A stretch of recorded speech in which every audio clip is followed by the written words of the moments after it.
One of the wealthiest persons in the world is this. His name is Warren Buffett. Because of his business, the Berkshire Hathaway. In essence, it is a holding corporation that merely owns a number of other businesses, including Geico, Dairy Queen, and a sizable railroad, along with a sizable amount of shares in other businesses like Apple and Coca-Cola. Therefore, Berkshire Hathaway shares increases when those firms perform well and their stocks do as well. A single share of the corporation was worth $19 when Buffett took it in 1965. It is now worth around $500. Nearly 240,000 of these shares are held by Buffett. This location has the most of his fortune. However, Warren Buffett once pointed out that he continues to pay a lower tax rate than his secretary does. According to Warren Buffett, he finds it outrageous that he pays less than she does. This is due to the fact that various taxes are imposed against each of them. While Buffett primarily pays taxes on the capital gains generated from the sale of his stock, his secretary is required to pay income taxes on their compensation. Also, the tax on that is reduced by almost 1/3. There is no doubt that those in higher tax brackets pay less. The gap in wealth that exists between the wealthiest Americans and the rest of the population in the United States has been widening, and over the past 4 decades, the after-tax income of the richest people has increased by more than 400%, while the income of those in the middle class has increased by only 50%.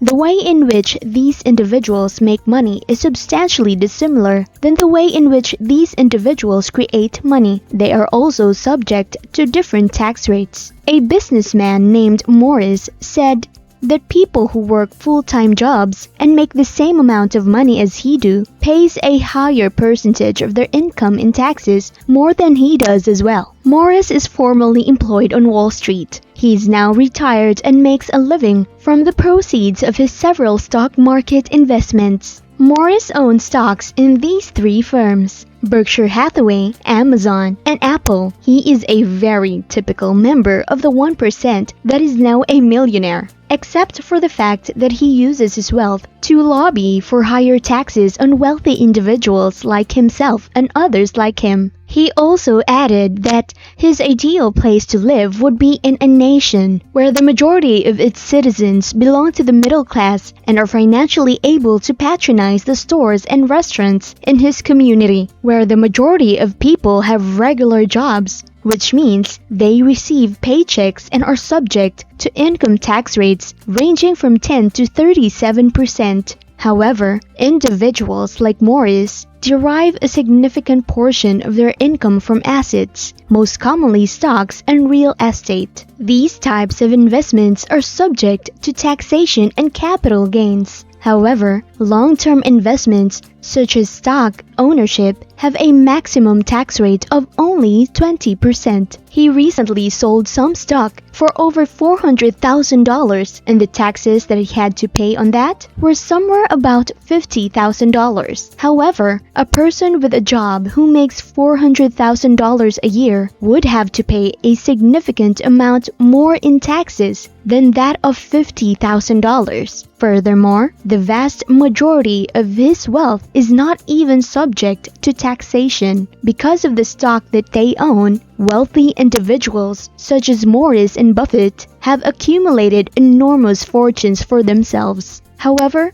it is not money in the sense that it can be spent or taxed. Jeff Bezos, the CEO of Amazon, says that when he takes a look at his stock portfolio, he is able to claim with certainty that he have made $1 million as easy as 1, 2, 3. On the other hand, this does not mean that he is required to make any tax payments because under their system, you are only required to do so when you really sell something. He is also one of the richest men in the United States, thanks primarily to the stock he owns in Amazon. He pays nearly no taxes. This is one way that billionaires are able to have such high net worths while paying such little in taxes. Some billionaires like Elon Musk can obtain loans secured by their stocks and rely on them to support their lifestyle. To convert the shares into usable cash, they don't even need to sell it. No sale means no taxes. The truth is that you don't require any money if you are a billionaire. The wealthy also take use of a significant loophole in capital gains taxes known as stepped-up basis. If Warren Buffett were to sell his stock, he would be required to pay capital gains taxes on the proceeds. Consequently, the stocks cost less the initial investment. However, if he refrains from selling the stock for his entire life, the person who inherits it after he passes away and subsequently sells it will only be required to pay taxes on the income they made after taking ownership of the stock, avoiding paying taxes on any of those first gains. It is a component of a strategy that is known as buy, borrow, die, and it is one way that the wealthiest families avoid paying taxes.